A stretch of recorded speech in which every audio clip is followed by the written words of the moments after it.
Oke, kita lanjutkan ke video keempat dari metode matriks perpindahan balok. Nah, jadi tadi kita sedang membahas perpindahan horizontal. Itu di balok tidak ada, gitu ya. Nah, kalau kemarin di rangka batang ada perpindahan horizontal dan perpindahan vertikal. Nah, kalau di balok tidak ada perpindahan horizontal. Alasannya, perhatikan, perletakan minimal 1 sendi. Minimal tuh. Nah, contoh yang kita bahas tadi 2 sendinya. Oke. 1 sendi saja reaksi horizontal ada 1. Konon lagi 2. Ada 2 reaksi horizontal kan gitu kan? Nah, apalagi kalau misalnya contoh yang kedua ini. Contoh yang kedua kita lihat ada 2 sendi 1 jepit kan? Artinya apa? Ada 3 reaksi horizontal. Gitu ya. Artinya semakin banyak reaksi horizontal akan semakin aman untuk perpindahan horizontal. Oke. Bentar, saya tinggal dulu.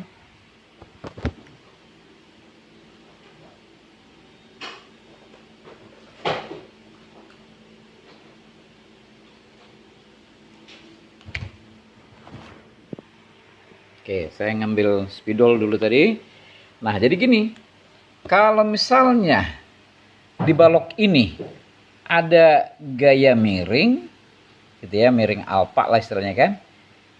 Katakan gaya P miring alfa, berarti kan uraian dari P ini bakal ada P sin alfa dan horizontalnya P cos alfa, gitu kan. Nah, perhatikan yang gaya horizontal ini yaitu P cos alfa arahnya ke kiri kan. Maka kalau misalnya kalau tanpa sendi ini ya, tanpa sendi ini, maka tanpa sendi yang satu ini ya, maka si P cos alfa akan ditahan oleh reaksi horizontal di titik ini kan. Gitu ya, maka reaksi ini akan sebesar P cos alfa. Nah, apalagi kalau 2 sendi, ya kan? Maka reaksi di sini nggak perlu sebesar P cos alfa, mungkin setengahnya gitu kan? Artinya lebih ringan, lebih kecil gitu kan? Kenapa? Karena sebagian ada di sini, gitu. Jadi aman gitu ya. Jadi si P cos alfa ini ditangani oleh kedua reaksi horizontal ini akan lebih aman dibandingkan hanya satu tadi kan? Misalnya hanya ini reaksi horizontal yang ada gitu kan, katakan di sini roll misalnya kan nggak ada reaksi horizontalnya. Oke, jadi reaksi di sini menangani sebesar P cos alfa, aman, iya kan, satu reaksi aman. Apalagi kalau 2 akan lebih aman, apalagi kalau 3 gini ya, dijepit ada reaksi horizontal, di reaksi di sini ada satu reaksi horizontal, di sini juga.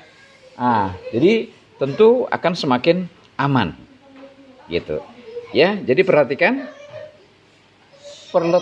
balok tentu perletakannya minimal 1 sendi. Contoh begini, ini minimal ini ya, 1 sendi, sini sendi, di sini roll. Nah, ini kan udah aman ini. Jadi tadi saya bilang kalau ada gaya miring, maka reaksi horizontal di sini akan menangani si yang horizontal ini akan sebesar ini gitu ya. Udah jelas? Nah, gitu ya. Walaupun nggak ada di sini reaksi horizontal di roll, tapi yang ini saja udah aman. Ya, stabil kan? Oke, apalagi kalau 2. Gitu kan? Apalagi kalau 2 seperti yang contoh kita bahas tadi. 2 sendi ada gaya miring, maka yang horizontalnya ini dipikul oleh reaksi horizontal di sini dan sini tadi kan. Lebih aman. Apalagi kalau lebih banyak lagi gitu kan, misalnya 3 tadi ada 3 reaksi menahan yang horizontal kan gitu, dan seterusnya.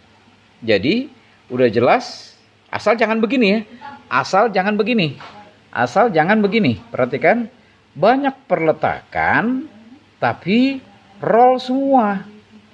Banyak perletakan memang tapi roll semua, artinya tidak, kalau ada gaya horizontal dari miring ini kan ada gaya horizontal, siapa yang nahan? Tidak ada.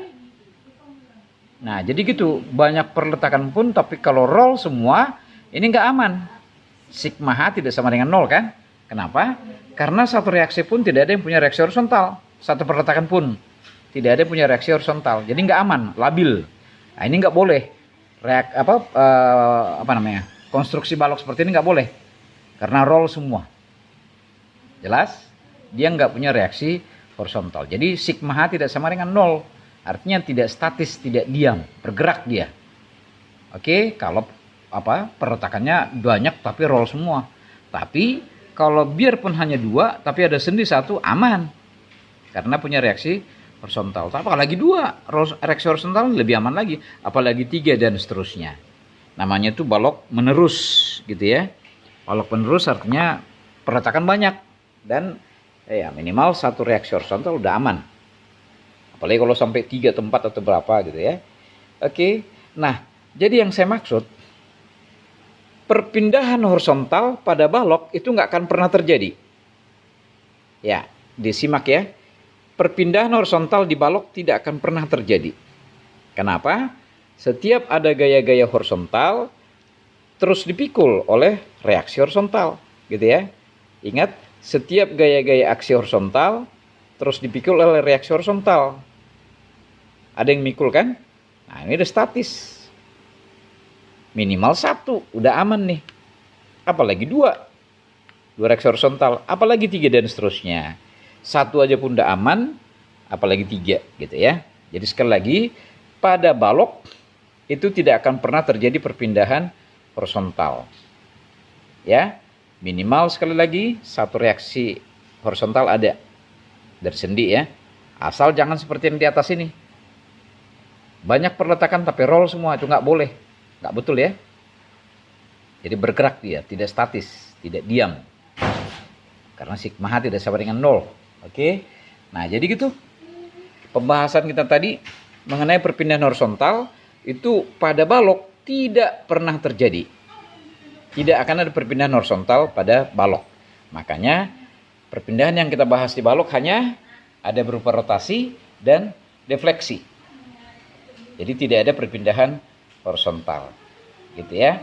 Nah, itu di balok dulu ya, di balok. Beda lagi nanti portal. Balok portal ada perpindahan horizontalnya, tapi kalau balok saja tidak akan ada. Oke. Nah, jadi untuk seterusnya ini ya yang saya sebutkan tadi, umumnya balok mempunyai minimal 1 reaksi horizontal, tentu dari sendi atau jepit bisa ya. Oke. Nah, jadi ada umumnya 1 reaksi. Artinya balok aman terhadap perpindahan horizontal seperti yang saya terangkan tadi. Nah, oleh karena itu, perhatikan pada pembahasan metode matriks perpindahan balok itu gaya aksi dan reaksi horizontal diabaikan. Ya, gaya aksi dan reaksi horizontal tidak kita bahas. Karena apa? Karena tidak akan pernah terjadi perpindahan horizontal. Jadi yang kita bahas tadi di atas ini, perhatikan gaya aksi horizontal nggak usah kita bahas. Demikian dengan reaksi horizontal. Jadi diabaikan nih. Ya, ada reaksi horizontal dari sendi abaikan. Dari mana tadi? Jepit juga abaikan. Jadi diabaikan aksi horizontal dan reaksi. Alasannya apa tadi? Karena tidak akan pernah terjadi perpindahan horizontal. Jadi, karena keterangan ini, nah kita kemari, ya, ini kesimpulan akhir, maka kalau perletakan jepit, maka reaksi horizontal lepaskan. Ini, lepaskan, gitu ya. Jadi jepit hanya punya 2 reaksi yang kita tinjau di sini, gitu ya. Hanya punya 2 reaksi. Oke. Nah, udah ingat ini, perhatikan. Jadi reaksi di jepit kita lihat hanya 2, ya, reaksi vertikal dan jepit. Momen maksudnya, momen ya, momen. Jadi horizontal sudah dilepaskan. Nah, selanjutnya kita lihat. Ya, kita lanjut bahasnya. Jadi kita lihat dulu pada titik yang ada perletakan jepit ini tadi. Ya, ini ya. Pada titik yang ada perletakan jepit ini tadi, kita lihat dulu terjadi enggak perpindahan berupa rotasi dan defleksi ini, nah terjadi apa enggak, kita lihat pembahasannya. Jadi mengasumsikan begini, kalau di titik ini kita kasih gaya vertikal, terjadi enggak perpindahan? Akibat gaya vertikal, perpindahannya bagaimana? Tentu defleksi, kan gitu kan? Nah, perpindahan vertikal namanya defleksi. Tapi pertanyaan tadi,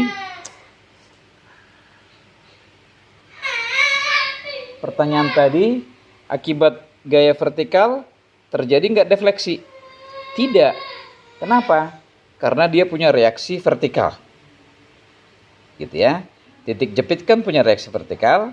Artinya kalau kita kasih gaya vertikal di titik ini, entah berapa gitu ya. Oke, gaya vertikal, aksi ya. Maka si gaya aksi ditahan oleh reaksi vertikal. Jadi artinya apa? Di titik ini tidak akan terjadi defleksi. Itu kesimpulannya. Oke, maka sekali lagi perpindahan defleksi tidak terjadi. Oke, berikutnya pertanyaan yang kedua. Terjadi nggak rotasi di titik ini? Atau berputar nggak titik ini kalau kita kasih momen? Gitu kan? Nah, coba kita bayangkan. Kalau saya kasih momen di titik ini ya, sebesar momen lah gitu ya, entah berapa. Terus kasih momennya berlawanan jarum jam di titik ini. Dari mana asal-usulnya itu? Ya misalnya ada gaya bekerja di sini. Gitu kan? Ada gaya bekerja di sini sebesar P, kan? Terus kan ada jarak nih dari sini kemari, katakan sebesar L. Berarti gaya P ini menimbulkan momen ke titik ini berapa? Ya P kali L. Momennya kayak mana? Nah perhatikan putarannya ya secara jarum jam kan gitu kan? Nah gitu, itulah ini. Ya ilustrasinya gitu ya. Jadi momen ini sebesar momen katakan gitu ya, M gitu ya. Nah asal usulnya seperti yang saya bilang tadi, katakan ada P sepanjang L ini, maka momen akan sebesar P kali L, gitu kan? Momen yang terjadi. Nah pertanyaan di titik ini terjadi nggak rotasi atau perputaran? Itulah yang akibat momen tadi kan? Terjadi nggak? Nah kita lihat. Kalau di titik ini dikasih gaya momen syaras jarum, berlawanan ya. Nah, kalau berlawanan berlawan jarum jam, maka titik ini bisa melawan momen tadi. Tentu jadi searah. Gitu kan? Nah, maka di titik ini momen reaksi tadi, momen R ini akan sebesar momen. Momen yang mana? Momen yang ini. Iya kan? Momen reaksi tadi akan sebesar momen, melawan. Kan gitu kan? Oke. Ya, jadi sekali lagi karena jepit dia punya reaksi momen. Jadi momen yang terjadi atau momen aksi tadi akan dipikul oleh momen reaksi. Sama sebesar momen aksi tadi kan?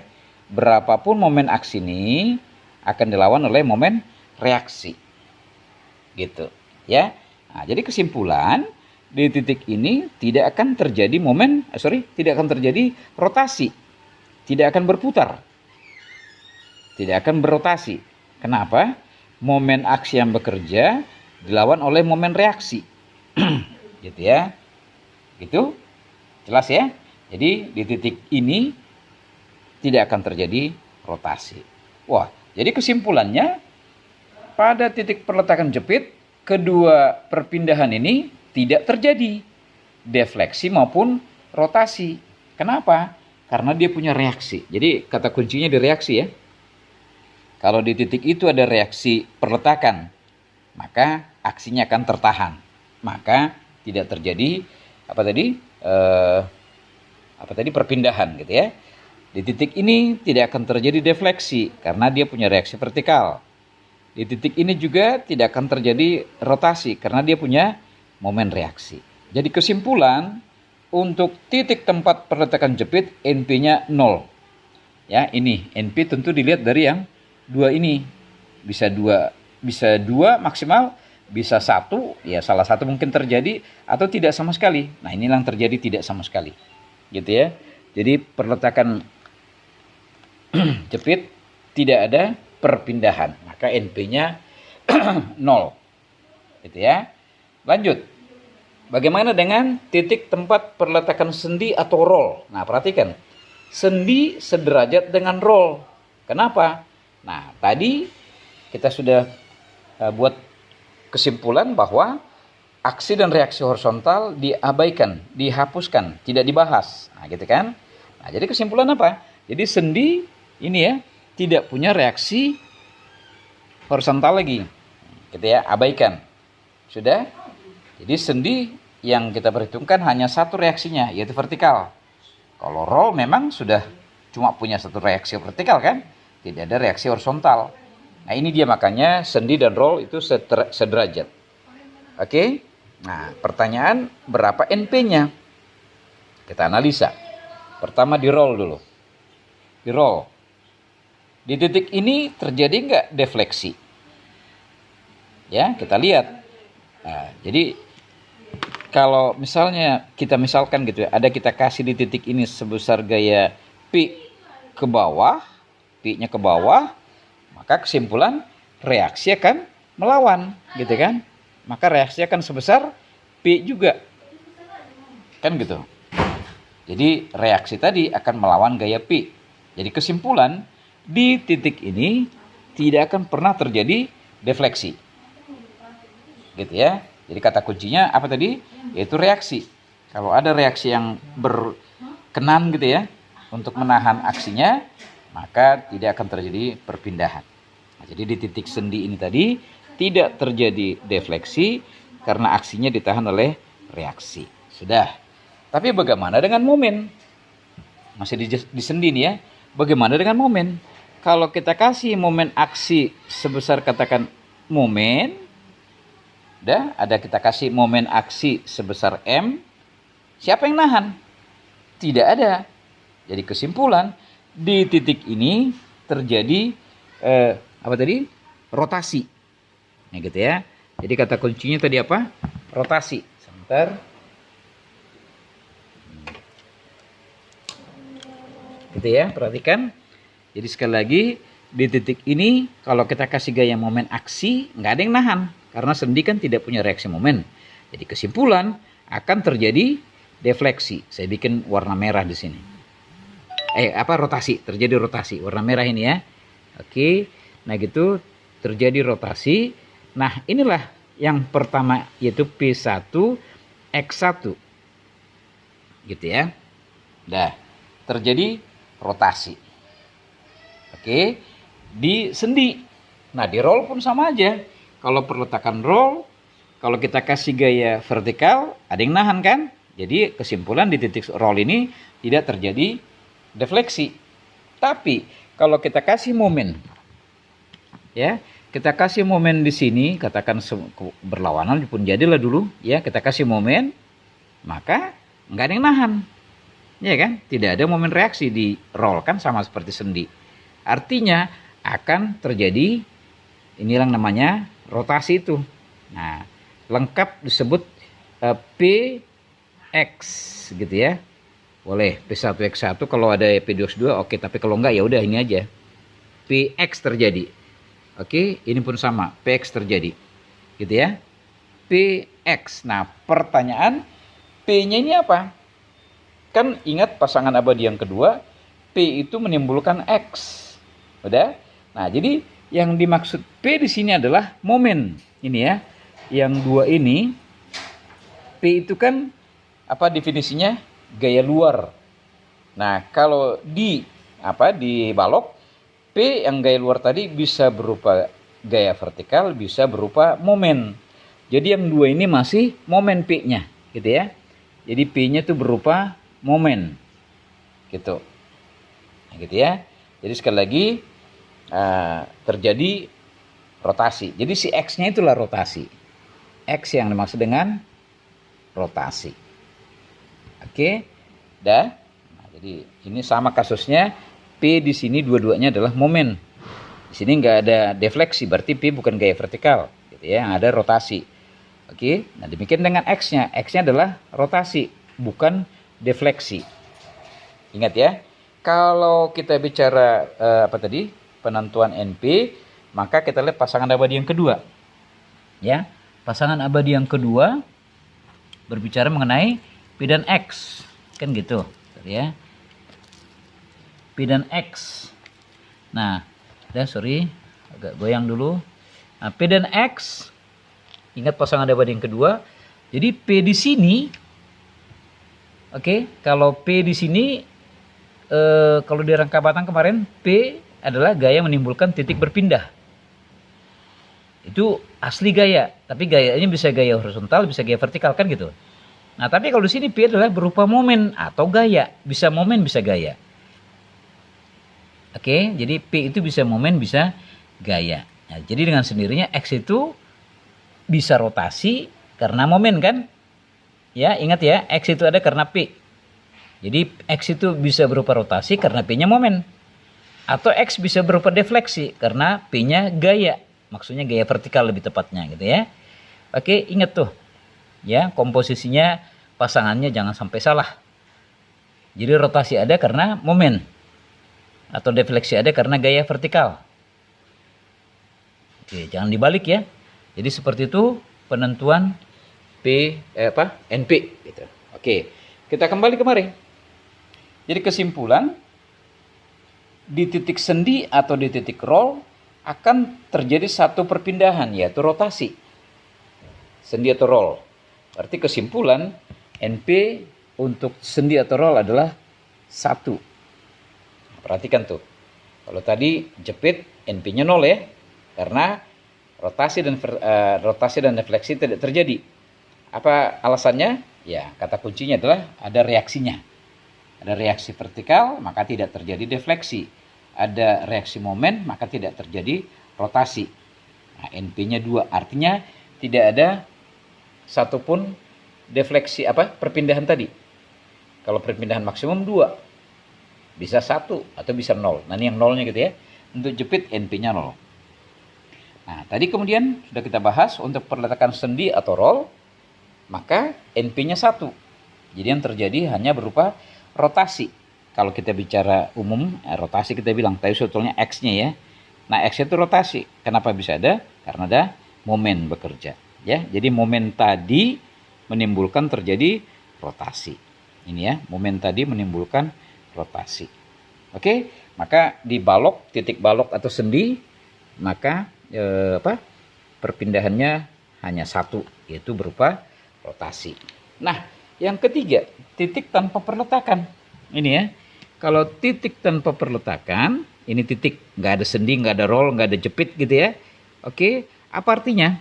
Berarti dia tidak punya reaksi momen dan tidak punya reaksi vertikal. Artinya dua-duanya perpindahan itu terjadi. Gitu ya. Perhatikan ini. Tinjau rotasi dulu ya. Jadi rotasi dulu. Ini kita sebut ini P1X1. Rotasi dulu, baru defleksi. Nah, tidak ada yang menahankan reaksi, tidak punya reaksi vertikal dia, maka terjadi defleksi. Nah, ini yang kedua. Jadi P2X2. Perhatikan tuh.